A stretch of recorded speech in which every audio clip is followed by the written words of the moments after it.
ಕಾಂಗ್ರೆಸ್ ಪಕ್ಷದಲ್ಲಿ ಯಾವುದೇ ಜಗಳ ಇಲ್ಲ. ಕಾಂಗ್ರೆಸ್ ಪಕ್ಷದ ವರಿಷ್ಠರು ಕೂಡ ಸ್ಪಷ್ಟಪಡಿಸಿದ್ದಾರೆ, ಮಾನ್ಯ ಮುಖ್ಯಮಂತ್ರಿಗಳು ಕೂಡ ಸ್ಪಷ್ಟಪಡಿಸಿದ್ದಾರೆ. ಪಕ್ಷದ ಅಧ್ಯಕ್ಷರಾಗಿ ಡಿ ಕೆ ಶಿವಕುಮಾರ್ ಅವರು ಮತ್ತು ಉಪಮುಖ್ಯಮಂತ್ರಿಗಳಾಗಿ ಶಿವಕುಮಾರ್ ಅವರು ಸ್ಪಷ್ಟವಾಗಿ ಸಿದ್ದರಾಮಯ್ಯನವರು ನಾಯಕತ್ವದಲ್ಲಿ ಮುಂದುವರಿತೇವೆ ಅನ್ನೋ ವಿಚಾರನ ತಿಳಿಸಿದ್ದಾರೆ. ಮಾಧ್ಯಮಗಳಿಗೆ ಯಾಕೆ ಗೊಂದಲ ಆಗಿದೆ ಅನ್ನೋದು ನನಗೆ ಅರ್ಥ ಆಗ್ತಾ ಇಲ್ಲ. ಶಿವಕುಮಾರು ಆತರದಲ್ಲಿಲ್ಲ, ಆತಂಕದಲ್ಲೂ ಇಲ್ಲ. ಪಕ್ಷ ಕೊಟ್ಟಿರ್ತಕ್ಕಂಥ ಜವಾಬ್ದಾರಿಯನ್ನು ಪ್ರಾಮಾಣಿಕ ಪಕ್ಷದ ಒಬ್ಬ ಕಾರ್ಯಕರ್ತನಾಗಿ ಪಕ್ಷವನ್ನು ಮುನ್ನಡೆಸ್ತಾ ಇದ್ದಾರೆ. ಪಕ್ಷ ಏನು ಸೂಚನೆ ಕೊಡ್ತದೆ ಆ ಕೆಲಸವನ್ನು ಪ್ರಾಮಾಣಿಕವಾಗಿ ಮಾಡ್ತಾ ಇದ್ದಾರೆ. ಇನ್ನು ಹೆಚ್ಚಿನ ವಿಚಾರಗಳು ಏನೂ ಇಲ್ಲ. ಸದ್ಯಕ್ಕೆ ಮುಖ್ಯಮಂತ್ರಿ ಹುದ್ದೆ ಖಾಲಿ ಇಲ್ಲ. ಯಾತಕ್ಕೆ ಈ ವಿಚಾರ ಪದೇ ಪದೇ ಮುಂದೆ ಬರ್ತಾ ಇದೆ ಅನ್ನೋದು ತಾವು ಸಂಬಂಧಪಟ್ಟವ್ರನ್ನೇ ಕೇಳಬೇಕು. ಸಿದ್ದರಾಮಯ್ಯನವರು ಇದು ನನ್ನ ಕೊನೆ ಚುನಾವಣೆ ಅಂತ ಹೇಳಿದ್ರು. ಮತ್ತೆ 2028ಕ್ಕೂ ನಂದೇ ನಾಯಕತ್ವ ಅಂತ ಹೇಳ್ತಾರೆ. ಉಳಿದವ್ರ ಪರಿಸ್ಥಿತಿ ಹೇಗೆ ಅಂತ?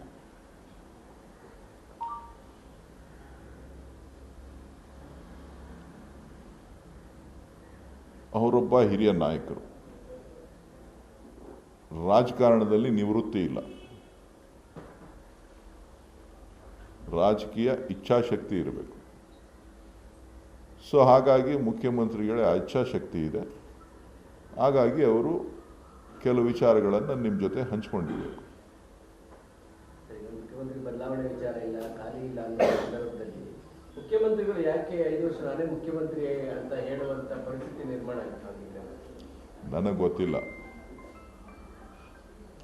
ನಾನು ಭಾಳ ಸಣ್ಣವನು ಆ ವಿಚಾರದಲ್ಲಿ ಮಾತಾಡಲಿಕ್ಕೆ.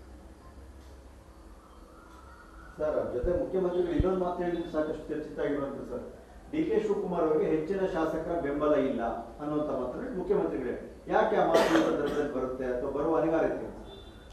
ನೋಡಿ, ಶಿವಕುಮಾರ್ ಅವರು ಪಕ್ಷದ ಕರ್ನಾಟಕ ಪ್ರದೇಶ ಕಾಂಗ್ರೆಸ್ನ ಅಧ್ಯಕ್ಷರಾಗಿದ್ದಾರೆ.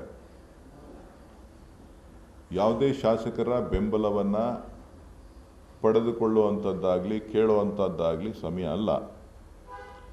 ಈಗಾಗಲೇ ಮುಖ್ಯಮಂತ್ರಿ ಹುದ್ದೆ ಸಿದ್ದರಾಮಯ್ಯನವರು ವಹಿಸ್ಕೊಂಡು 2 ವರ್ಷ ಆಗಿದೆ, ಕೆಲಸ ಮಾಡ್ತಾ ಇದ್ದಾರೆ.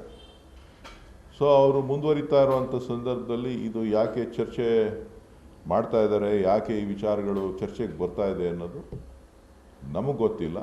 ನೀವು ಮಾತನಾಡಿದವ್ರನ್ನೇ ಕೇಳಬೇಕು.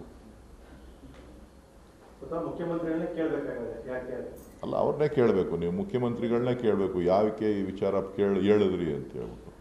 ಇಲ್ಲಿ ಬಲಾಬಲ ಪ್ರದರ್ಶನ ಮಾಡುವಂಥ ವ್ಯಕ್ತಿತ್ವ ಶಿವಕುಮಾರ್ದಿಲ್ಲ. ಶಿವಕುಮಾರು ಪಕ್ಷದ ಕಾಂಗ್ರೆಸ್ ಪಕ್ಷದ ಒಬ್ಬ ಪ್ರಾಮಾಣಿಕ ಕಾರ್ಯಕರ್ತರು. ಪಕ್ಷದ ವರಿಷ್ಠರ ನಾಯಕತ್ವದಕ್ಕೆ ಗೌರವ ಕೊಡ್ತಕ್ಕಂಥ ಒಂದು ವ್ಯಕ್ತಿತ್ವವನ್ನು ಇಟ್ಕೊಂಡಿರ್ತಕ್ಕಂಥವ್ರು. ಪಕ್ಷದ ಕೆಳಗಡೆ ಕೆಲಸ ಮಾಡ್ತಾ ಇರ್ತಕ್ಕಂಥವ್ರು. ಅವರು ಬೇರೆಯವರಿಗೆ ಮಾರ್ಗದರ್ಶಕರಾಗಿ ಕೆಲಸ ಮಾಡಬೇಕಾದಂಥವ್ರು. ಆ ನಿಟ್ಟಿನಲ್ಲಿ ಅವರು ಕೆಲಸ ಮಾಡ್ತಾ ಇದ್ದಾರೆ.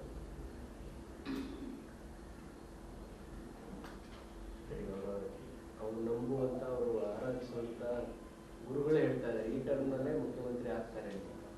ನನಗೆ ಅದು ಗೊತ್ತಿಲ್ಲ. ಭವಿಷ್ಯ ಎಲ್ರಿಗೂ ಒಬ್ಬೊಬ್ರು ಮುಖ್ಯಮಂತ್ರಿ ಆಗಬೇಕು ಅಂತ ಆಸೆ ಇರ್ತದೆ. ಸೊ ಅವರವರ ಅನುಯಾಯಿಗಳು ಅವರವ್ರ ಕ್ಷೇತ್ರದಲ್ಲಿರ್ಬೋದು, ಅವ್ರ ಜಿಲ್ಲೆಯಲ್ಲಿರ್ಬೋದು, ಅವ್ರ ರಾಜ್ಯದಲ್ಲಿರ್ಬೋದು, ಅವರ ಜನಾಂಗದಲ್ಲಿರ್ಬೋದು, ಅವರ ಹಿತ ಕಾಪಾಡಲಿಕ್ಕೋಸ್ಕರ ಅವರವರು ನಮ್ಮವ್ರ ಮುಖ್ಯಮಂತ್ರಿ ಆಗಬೇಕು ಅನ್ನೋವಂಥ ಆಶೆಯನ್ನು ವ್ಯಕ್ತಪಡಿಸ್ತಕ್ಕಂಥದ್ದು ಸಹಜ ಪ್ರವೃತ್ತಿ. ಅದು ಇವತ್ತಿನ ಕಾಲದಿಂದ ಅಲ್ಲ, ಪ್ರತಿಯೊಂದು ಅವಧಿನಲ್ಲೂ ಕೂಡ ನಮ್ಮವ್ರು ಯಾರು ಒಬ್ಬರು ಮುಖ್ಯಮಂತ್ರಿ ಆಗಲಿ ಅಂತಕ್ಕಂಥ ಆಶಯಗಳನ್ನು ವ್ಯಕ್ತಪಡಿಸ್ತಕ್ಕಂಥದ್ದು ಹಿಂದ್ಲಿಂದನೂ ನಡ್ಕೊಂಡು ಬಂದಿದೆ. ಅದು ರಾಜಕಾರಣದಲ್ಲಿ ಸರ್ವೇ ಸಾಮಾನ್ಯ. ಸೊ ಯಾರು ರಾಜಕಾರಣದಲ್ಲಿ ಇಲ್ಲ ಅಂತ ಹೇಳಲಿಕ್ಕೆ ಸಾಧ್ಯ ಇಲ್ಲ. ಸೊ ಹಾಗಾಗಿ ಕೆಲವರು ಅವರವರ ಅಭಿಪ್ರಾಯ ಪಡಿಸೋದನ್ನು ನಾವು ತಪ್ಪು ಅಂತಲೂ ಹೇಳಲಿಕ್ಕೆ ಆಗೋದಿಲ್ಲ.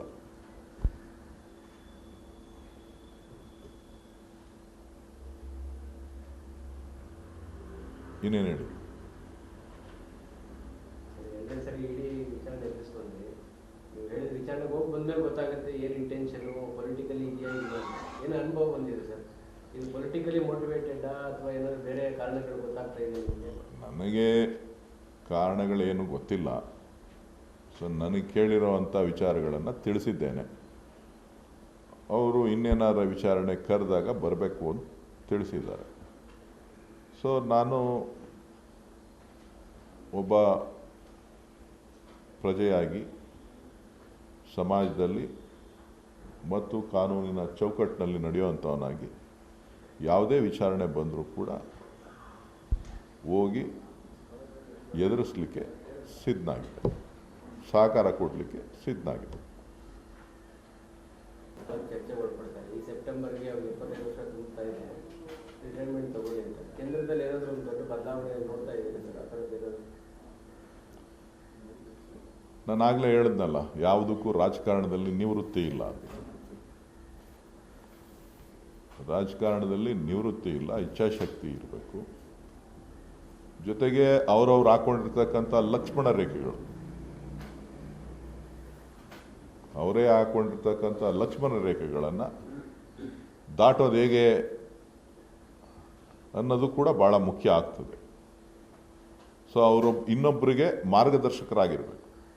ಯಾವರೇ ಒಬ್ಬರು ನಾಯಕರಾದಂಥವರು, ನಾಯಕತ್ವವನ್ನು ವಹಿಸ್ಕೊಂಡಂಥವರು ಮತ್ತೊಬ್ಬರಿಗೆ ಮಾರ್ಗದರ್ಶಕರಾಗಿರಬೇಕು ಅಂತ ಅಂದಾಗ ಅವರು ಶಾಶ್ವತವಾಗಿ ಉಳಿತಾರೆ. ಕಾಂಗ್ರೆಸ್ ಪಕ್ಷದಲ್ಲಿ ಯಾವುದೇ ಜಗಳ ಇಲ್ಲ. ಕಾಂಗ್ರೆಸ್ ಪಕ್ಷದ ವರಿಷ್ಠರು ಕೂಡ ಸ್ಪಷ್ಟಪಡಿಸಿದ್ದಾರೆ, ಮಾನ್ಯ ಮುಖ್ಯಮಂತ್ರಿಗಳು ಕೂಡ ಸ್ಪಷ್ಟಪಡಿಸಿದ್ದಾರೆ. ಪಕ್ಷದ ಅಧ್ಯಕ್ಷರಾಗಿ ಡಿ.ಕೆ. ಶಿವಕುಮಾರ್ ಅವರು ಮತ್ತು ಉಪಮುಖ್ಯಮಂತ್ರಿಗಳಾಗಿ ಶಿವಕುಮಾರ್ ಅವರು ಸ್ಪಷ್ಟವಾಗಿ ಸಿದ್ದರಾಮಯ್ಯನವರು ನಾಯಕತ್ವದಲ್ಲಿ ಮುಂದುವರಿತೇವೆ ಅನ್ನೋ ವಿಚಾರನ ತಿಳಿಸಿದ್ದಾರೆ. ಮಾಧ್ಯಮಗಳಿಗೆ ಯಾಕೆ ಗೊಂದಲ ಆಗಿದೆ ಅನ್ನೋದು ನನಗೆ ಅರ್ಥ ಆಗ್ತಾ ಇಲ್ಲ. ಶಿವಕುಮಾರು ಆ ಥರದಲ್ಲಿಲ್ಲ, ಆತಂಕದಲ್ಲೂ ಇಲ್ಲ. ಪಕ್ಷ ಕೊಟ್ಟಿರ್ತಕ್ಕಂಥ ಜವಾಬ್ದಾರಿಯನ್ನು ಪ್ರಾಮಾಣಿಕ ಪಕ್ಷದ ಒಬ್ಬ ಕಾರ್ಯಕರ್ತನಾಗಿ ಪಕ್ಷವನ್ನು ಮುನ್ನಡೆಸ್ತಾ ಇದ್ದಾರೆ. ಪಕ್ಷ ಏನು ಸೂಚನೆ ಕೊಡ್ತದೆ ಆ ಕೆಲಸವನ್ನು ಪ್ರಾಮಾಣಿಕವಾಗಿ ಮಾಡ್ತಾ ಇದ್ದಾರೆ. ಇನ್ನು ಹೆಚ್ಚಿನ ವಿಚಾರಗಳು ಏನೂ ಇಲ್ಲ. ಸದ್ಯಕ್ಕೆ ಮುಖ್ಯಮಂತ್ರಿ ಹುದ್ದೆ ಖಾಲಿ ಇಲ್ಲ. ಯಾತಕ್ಕೆ ಈ ವಿಚಾರ ಪದೇ ಪದೇ ಮುಂದೆ ಬರ್ತಾ ಇದೆ ಅನ್ನೋದು ತಾವು ಸಂಬಂಧಪಟ್ಟವ್ರನ್ನೇ ಕೇಳಬೇಕು. ಸಿದ್ದರಾಮಯ್ಯನವರು ಇದು ನನ್ನ ಕೊನೆ ಚುನಾವಣೆ ಅಂತ ಹೇಳಿದ್ರು. ಈಗ ಮತ್ತೆ 2028ಕ್ಕೂ ನಂದೇ ನಾಯಕತ್ವ ಅಂತ ಹೇಳ್ತಾರೆ. ಉಳಿದವ್ರ ಪರಿಸ್ಥಿತಿ ಹೇಗೆ ಅಂತ?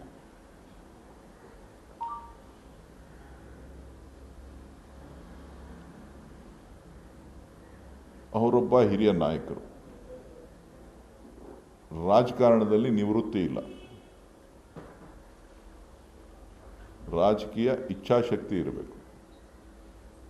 ಸೊ ಹಾಗಾಗಿ ಮುಖ್ಯಮಂತ್ರಿಗಳೇ ಆ ಇಚ್ಛಾಶಕ್ತಿ ಇದೆ. ಹಾಗಾಗಿ ಅವರು ಕೆಲವು ವಿಚಾರಗಳನ್ನು ನಿಮ್ಮ ಜೊತೆ ಹಂಚ್ಕೊಂಡಿದ್ದಾರೆ. ಮುಖ್ಯಮಂತ್ರಿ ಬದಲಾವಣೆ ವಿಚಾರ ಇಲ್ಲ, ಖಾಲಿ ಇಲ್ಲ ಅನ್ನೋ ಸಂದರ್ಭದಲ್ಲಿ ಮುಖ್ಯಮಂತ್ರಿಗಳು ಯಾಕೆ 5 ವರ್ಷ ನಾನೇ ಮುಖ್ಯಮಂತ್ರಿ ಅಂತ ಹೇಳುವಂತ ಪರಿಸ್ಥಿತಿ ನಿರ್ಮಾಣ ಆಗಿದೆ? ನನಗೆ ಗೊತ್ತಿಲ್ಲ. ನಾನು ಭಾಳ ಸಣ್ಣವನು ಆ ವಿಚಾರದಲ್ಲಿ ಮಾತಾಡಲಿಕ್ಕೆ. ಸರ್, ಜೊತೆ ಮುಖ್ಯಮಂತ್ರಿಗಳು ಇನ್ನೊಂದು ಮಾತು ಹೇಳಿದ್ದು ಸಾಕಷ್ಟು ಚರ್ಚಿತ ಆಗಿರುವಂತ ಸರ್, ಡಿ.ಕೆ. ಶಿವಕುಮಾರ್ ಅವರಿಗೆ ಹೆಚ್ಚಿನ ಶಾಸಕರ ಬೆಂಬಲ ಇಲ್ಲ ಅನ್ನುವಂತ ಮಾತನ್ನು ಮುಖ್ಯಮಂತ್ರಿಗಳೇ. ಯಾಕೆ ಆ ಮಾತು ಈ ಸಂದರ್ಭದಲ್ಲಿ ಬರುತ್ತೆ ಅಥವಾ ಬರುವ ಅನಿವಾರ್ಯತೆ? ನೋಡಿ, ಶಿವಕುಮಾರ್ ಅವರು ಪಕ್ಷದ ಕರ್ನಾಟಕ ಪ್ರದೇಶ ಕಾಂಗ್ರೆಸ್ನ ಅಧ್ಯಕ್ಷರಾಗಿದ್ದಾರೆ. ಯಾವುದೇ ಶಾಸಕರ ಬೆಂಬಲವನ್ನು ಪಡೆದುಕೊಳ್ಳುವಂಥದ್ದಾಗಲಿ ಕೇಳುವಂಥದ್ದಾಗಲಿ ಸಮಯ ಅಲ್ಲ.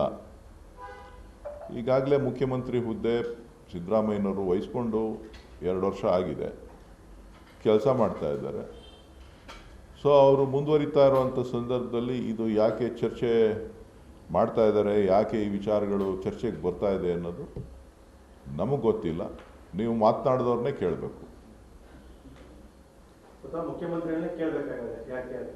ಅಲ್ಲ, ಅವ್ರನ್ನೇ ಕೇಳಬೇಕು. ನೀವು ಮುಖ್ಯಮಂತ್ರಿಗಳನ್ನೇ ಕೇಳಬೇಕು ಯಾಕೆ ಈ ವಿಚಾರ ಹೇಳಿದ್ರಿ ಅಂತ ಹೇಳ್ಬಿಟ್ಟು. ಇಲ್ಲಿ ಬಲಾಬಲ ಪ್ರದರ್ಶನ ಮಾಡುವಂಥ ವ್ಯಕ್ತಿತ್ವ ಶಿವಕುಮಾರ್ದಿಲ್ಲ. ಶಿವಕುಮಾರು ಕಾಂಗ್ರೆಸ್ ಪಕ್ಷದ ಒಬ್ಬ ಪ್ರಾಮಾಣಿಕ ಕಾರ್ಯಕರ್ತರು. ಪಕ್ಷದ ವರಿಷ್ಠರ ನಾಯಕತ್ವದಕ್ಕೆ ಗೌರವ ಕೊಡ್ತಕ್ಕಂಥ ಒಂದು ವ್ಯಕ್ತಿತ್ವವನ್ನು ಇಟ್ಕೊಂಡಿರ್ತಕ್ಕಂಥವ್ರು. ಪಕ್ಷದ ಕೆಳಗಡೆ ಕೆಲಸ ಮಾಡ್ತಾ ಇರ್ತಕ್ಕಂಥವ್ರು.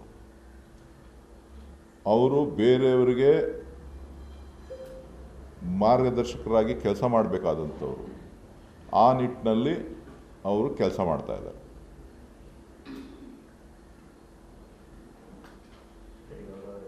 ಅವ್ರು ನಂಬುವಂತ, ಅವರು ಆರಾಧಿಸುವಂತ ಗುರುಗಳೇ ಹೇಳ್ತಾರೆ ಈ ಟರ್ಮ್ನಲ್ಲೇ ಮುಖ್ಯಮಂತ್ರಿ ಆಗ್ತಾರೆ ಅಂತ. ನನಗೆ ಅದು ಗೊತ್ತಿಲ್ಲ. ಭವಿಷ್ಯ ಎಲ್ರಿಗೂ ಒಬ್ಬೊಬ್ರು ಮುಖ್ಯಮಂತ್ರಿ ಆಗಬೇಕು ಅಂತ ಆಸೆ ಇರ್ತದೆ.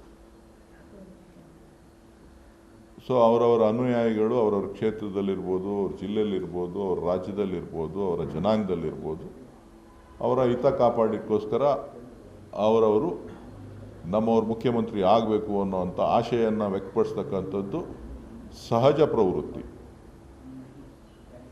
ಅದು ಇವತ್ತಿನ ಕಾಲದಿಂದ ಅಲ್ಲ, ಪ್ರತಿಯೊಂದು ಅವಧಿನಲ್ಲೂ ಕೂಡ ನಮ್ಮವ್ರು ಯಾರು ಒಬ್ಬರು ಮುಖ್ಯಮಂತ್ರಿ ಆಗಲಿ ಅಂತಕ್ಕಂಥ ಆಶಯಗಳನ್ನು ವ್ಯಕ್ತಪಡಿಸ್ತಕ್ಕಂಥದ್ದು ಹಿಂದ್ಲಿಂದನೂ ನಡ್ಕೊಂಡು ಬಂದಿದೆ. ಅದು ರಾಜಕಾರಣದಲ್ಲಿ ಸರ್ವೇ ಸಾಮಾನ್ಯ. ಸೊ ಯಾರು ರಾಜಕಾರಣದಲ್ಲಿ ಇಲ್ಲ ಅಂತ ಹೇಳಲಿಕ್ಕೆ ಸಾಧ್ಯ ಇಲ್ಲ. ಸೊ ಹಾಗಾಗಿ ಕೆಲವರು ಅವರವರ ಅಭಿಪ್ರಾಯ ಪಡಿಸೋದನ್ನು ನಾವು ತಪ್ಪು ಅಂತಲೂ ಹೇಳಲಿಕ್ಕೆ ಆಗೋದಿಲ್ಲ.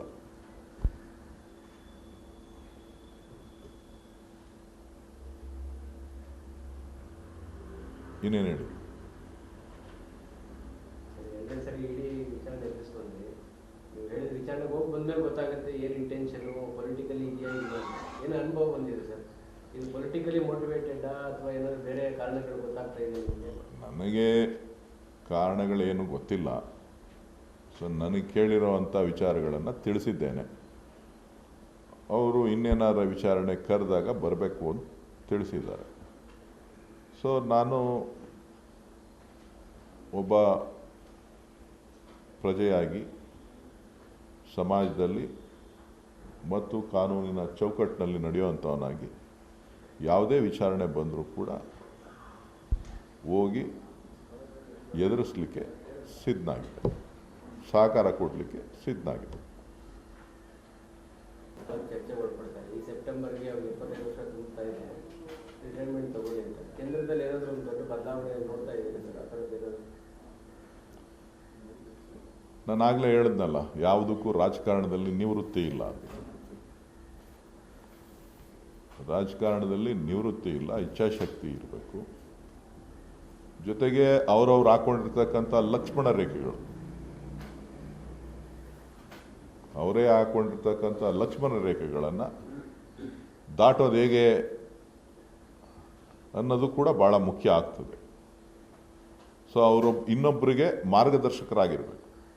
ಯಾವರೇ ಒಬ್ಬರು ನಾಯಕರಾದಂಥವರು, ನಾಯಕತ್ವವನ್ನು ವಹಿಸ್ಕೊಂಡಂಥವರು ಮತ್ತೊಬ್ಬರಿಗೆ ಮಾರ್ಗದರ್ಶಕರಾಗಿರಬೇಕು ಅಂತ ಅಂದಾಗ ಅವರು ಶಾಶ್ವತವಾಗಿ ಉಳಿತಾರೆ.